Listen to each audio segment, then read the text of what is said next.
Shalom bien-aimés en Christ. Voilà, nous sommes encore de retour, cette fois pour vous parler de l'esprit de Jézabel. Nous allons préparer une autre vidéo pour essayer de chasser cet esprit de la vie de nos frères, de nos sœurs et de tous ceux qui croient en Jésus-Christ. Alléluia. Mais avant tout cela, nous aimerions bien vous faire voir, vous présenter la face cachée de l'esprit de Jézabel, cet esprit qui sévit en tout cas dans la vie de beaucoup de gens. Et aujourd'hui, nous voulons un peu faire voir à toute personne qui vraiment est intéressée pour y remédier à cet esprit, eh bien, suivez-nous pour comprendre un peu de quoi il est question. Alléluia. Donc, il faut comprendre, bien aimé, que cet esprit, c'est un esprit dominateur, un esprit hautain, rebelle, qui sévit partout dans ce monde. En tout cas, nous devons tout faire pour radier cet esprit dans nos vies. Alléluia. Donc, bien qu'il nous ait présenté comme une femme, il faut savoir qu'il s'agit d'un esprit des ténèbres très puissant, dominateur, hautain, orgueilleux, rebelle, et nous pouvons ajouter beaucoup de qualificatifs maléfiques qu'il faut. Et il peut aussi se présenter sous forme d'un aspect d'un homme. Donc, c'est-à-dire que cet esprit ne vit pas seulement chez un homme, mais il peut se camoufler sous forme d'un homme aussi. Mais là, nous voyons que cet esprit est ancré dans la vie d'une femme. Et cette femme s'appelle Jézabel, comme l'esprit elle-même. En fait, Jézabel, c'est qui? C'est quoi? C'est un esprit, voilà. Et en tant qu'esprit, nous pouvons dire que sa signification, si nous commençons par G, donc G est égal à Baal s'exalte. Donc Baal est très content de ce qu'il est en train de faire. Le dieu Baal est en exaltation. Za veut dire que Baal est le mari et Bel signifie inspiré. Voilà. Donc c'est ça en trois mots la signification de ce mot. Aussi, nous pouvons dire que ce mot signifie en anglais Baal et l'époux ou l'impudique. Donc toujours des mots qui ne sont pas bien, qui sont toujours mal. Donc Jézabel est associée aussi à ces noms: destruction, suppression, massacre, assassinat, rébellion et sans cohabitation. Elle est sa propre autorité et cherche à dominer son entourage à tout jamais. Elle est prête à tuer qui met en danger son autorité et entretient ses prophètes et les domine à tout jamais, comme on a vu dans Un roi et deux rois, où on voit cet esprit de Jézabel vraiment travailler comme il faut pour détruire le peuple de Dieu. Donc, en première référence, nous pouvons dire que cet esprit est relaté dans le livre de 1 roi 16, 30, 33, où nous voyons cette femme, fille d'Ethbal, roi des Sidoniens, épouser Akab, roi d'Israël à l'époque. Elle commença à l'influencer, c'est-à-dire à influencer Akab, et celui-ci deviendra un despote tout fait. Elle influencera Akab à faire construire un temple dédié au dieu Baal à Samarie, la capitale d'Israël à l'époque, bien aimé. Cela est écrit dans 1 roi 16, 31. Donc, nous pouvons lire ces passages pour comprendre encore mieux. C'est là où Akab, après avoir signé un contrat avec les Sidoniens, elle a pris comme femme Jézabel, la fille d'Ethbal, le roi des Tyr au roi des Sidoniens. Alors, c'est ce qui va faire monter même la colère d'Élie pour aller affronter le prophète de Baal, puisque Élie n'était pas content. On sait qu'il y ait cette construction de ces temples à Samarie, la capitale même d'Israël à l'époque. Donc, Élie s'est élevé, il a dit non, ça ne peut pas être comme ça. Et il a déclaré la guerre au prophète de Baal. Nous connaissons tous la suite où il y avait eu le duel final à Mont-Carmel entre Élie et le prophète de Baal. Il lui avait vaincu et fait exécuter les 400 prophètes de Baal qui étaient présents lors de ces duels. Donc là, on avait enregistré tout à fait la victoire de l'Éternel Dieu des armées contre Baal, le prophète des Sidoniens, ou je vais dire le Dieu des Sidoniens. Alors là, il faut comprendre aussi que cette histoire est relatée, comme je l'ai dit, dans un roi et dans deux rois. Et là, nous pouvons trouver comment Jézabel a sévi, vraiment a fait souffrir le peuple israélite. En plus de ça, elle fit tuer Naboth, qui était un Israélite propriétaire terrien, pour s'accaparer de son champ des vignes à Jizréel, qui avoisinait le palais du roi. C'est-à-dire que Akab, le roi, avait son palais à Jizréel. Et là, elle voulait assez que la partie du voisin, où le propriétaire était Naboth, il voulait en faire son jardin, mais il manquait de la place. Et donc, il est parti demander à Naboth s'il pouvait leur vendre ses champs. Et Naboth a refusé carrément, puisque c'était un héritage familial. Donc, dans la loi juive, disons, la loi israélite à l'époque, il ne pouvait pas vendre ce qui était héritage. Normalement, les terrains, les champs ne pouvaient pas se vendre. Et c'était vraiment quelque chose d'abominable de vendre ce que ton père a légué. Ce que le père lègue à ses enfants ou à son enfant. Donc Naboth a refusé catégoriquement. Il dit là, et le roi Akab est rentré chez lui vraiment trop malheureux. Et c'est à ce moment-là que la femme roi, la reine Jézabel, lui demandant ce qui ne valait pas, et lui expliqua que non, voilà ce qui m'est arrivé avec Naboth. Il dit, mais comment, tu es le roi ou tu ne l'es pas? C'est toi le roi qui dois normalement diriger. Ne t'en fais pas, moi je vais résoudre ces cas. Et elle a tout manigancé pour que Naboth soit tué. Et il a vraiment trouvé le moyen nécessaire en organisant un gène public. Et là, a mis 2 gars à côté de Naboth. Et par après, le 2 gars qui étaient à côté de Naboth lors de ces gènes prières, et diront par après que Naboth a insulté le roi et l'Éternel.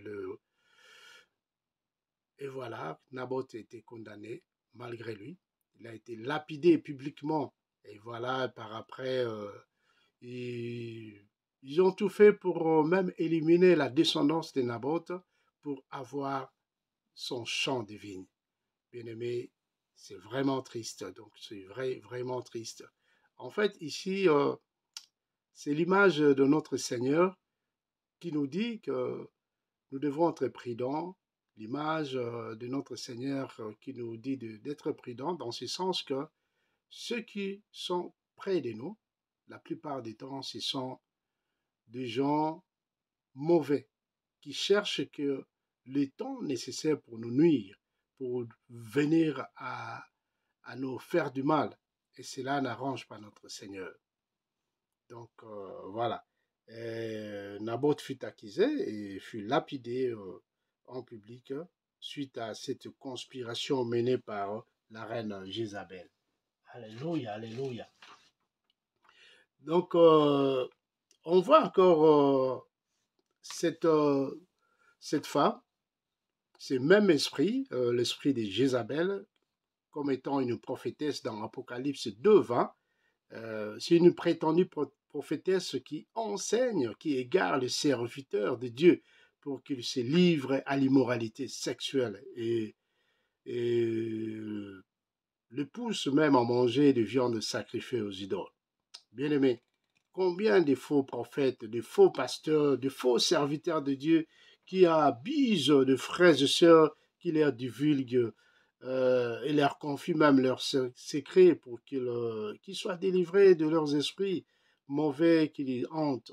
Bien-aimés, ces gens qui se confient à ces faux serviteurs de Dieu, et en retour, qu'est-ce qu'ils récoltent? Eh bien voilà, des fois, ils deviennent enceintes, les mamans, les sœurs deviennent enceintes, les, le frère, ils arrivent à être, euh, comment dirais-je, corrompus, ou voire même escroqués par des pasteurs, par des prophètes, par ces faux serviteurs de Dieu, bien-aimés. Donc, il nous faut être prudents à tout moment, bien-aimés. C'est pourquoi les Écritures nous recommandent chaque fois de faire comme des Bériens, papa. Regardez ce qui est clair devant l'Éternel, ce qui ne va pas, bien-aimé, ne le fait pas. Là où on te dit de faire quelque chose que ton cœur refuse, eh bien, ne le fais pas par l'amour de Dieu. Alléluia, bien-aimé. C'est le temps de se débarrasser de cet esprit de Jézabel. Eh bien, nous allons faire une autre vidéo, nous allons chasser vraiment cet esprit dans le cœur, dans la vie de beaucoup de gens qui sont vraiment malmenés. Alléluia. Bien-aimé, notre Dieu vivant, il ne le sera pas comme ça. Il sera toujours à notre côté. C'est pourquoi il nous donne beaucoup plus d'inspiration pour comprendre le vrai et du faux, bien-aimé. Alléluia. Donc, je disais que dans l'Apocalypse 20, si nous pouvons lire encore, ça serait encore mieux. Lisons un peu Apocalypse 20, Apocalypse 2, 20, je veux dire. C'est très important pour comprendre cela. Accompagné par la lecture de l'écriture, sera vraiment une bonne chose. Cherchons là, je n'avais pas préparé. Apocalypse 20, Apocalypse 2, pardon. Je ne sais pas pourquoi cela me vient en tête puisque je venais de lire ce passage d'Apocalypse 20. C'est pourquoi ça me vient en tête. Alors, nous lisons rapidement pour comprendre un peu ce qui nous est dit dans ces passages. Alléluia.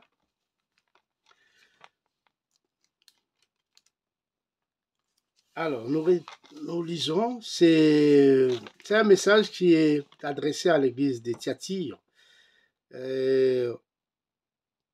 À ces passages, on nous dit, pourtant, j'ai un reproche à te faire. Tu laisses donc reproche à te faire à l'église de Thyatire. Ça, c'est Jésus qui parle. Notre Seigneur parle à cette église. Tu laisses cette femme, cette Jézabel, qui se dit prophétesse, égarer mes serviteurs en leur enseignant à participer au culte des idoles, en se livrant à la débauche et en mangeant les viandes des sacrifices. Je lui ai laissé du temps pour qu'elle change, mais elle ne veut pas renoncer à son immoralité. Voici, je la jette. Elle et ses compagnons de débauche sur un lit de grande détresse, à moins qu'ils n'échangent en renonçant à agir selon son enseignement. Je livrerai ses disciples à la mort. Ainsi, toutes les églises reconnaîtront que je suis celui qui sonde les pensées et les désirs secrets. Je donnerai à chacun de vous ce que lui auront valu ses actes. Alléluia.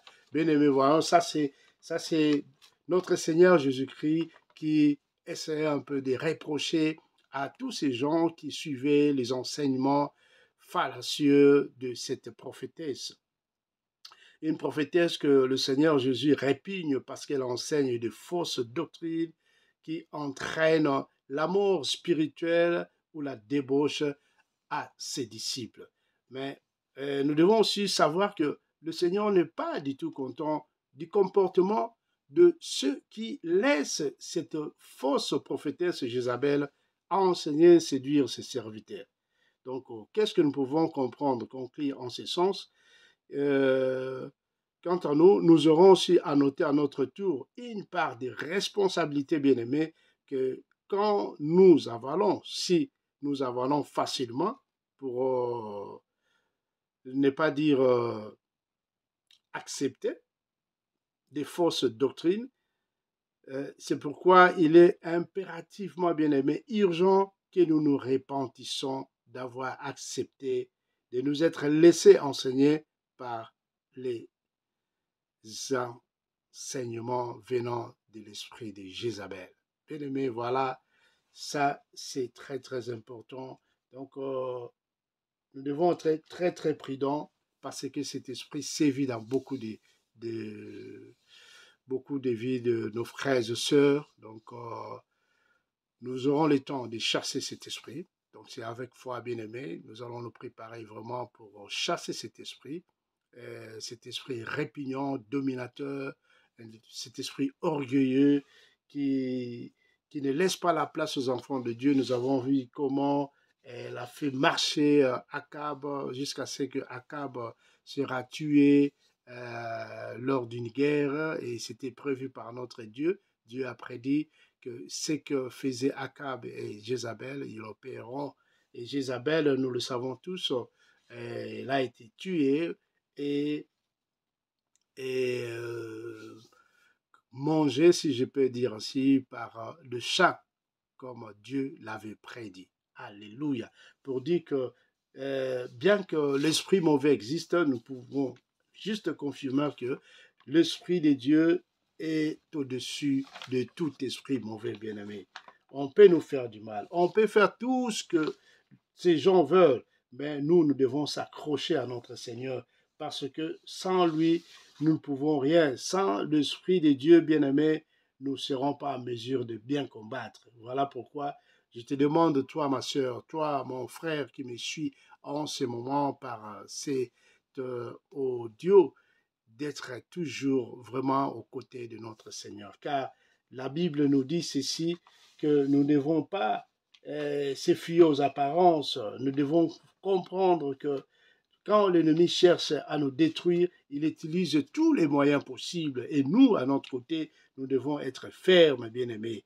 Très, très fermes parce que, comme 1 Pierre 5, dans son 5e verset, nous dit que l'Écriture déclare que Dieu s'oppose aux orgueilleux et accorde sa grâce aux humbles. Soyons toujours humbles devant l'Éternel Dieu des armées et il nous protégera à tout jamais. Alléluia. Bien-aimés, voilà ce que j'avais à dire à propos de Jézabel. Et nous allons dans la suite chasser cet esprit maléfique, cet esprit dominateur, autant rebelle, cet esprit qui cherche à contrôler la plupart des serviteurs de Dieu. Il cherche à créer des scandales pour que les serviteurs de Dieu soient abaissés. Mais cela ne peut vraiment pas arriver à ceux qui comprennent déjà et ceux qui peuvent prévenir ces genres de scandales pour la gloire de notre Seigneur.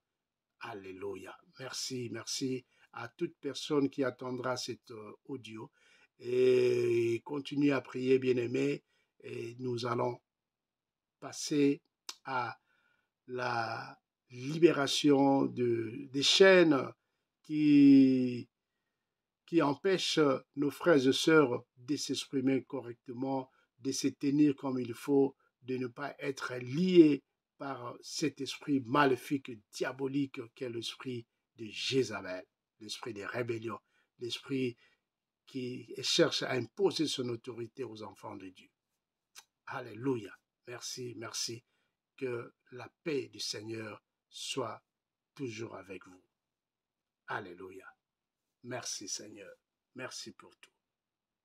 Amen.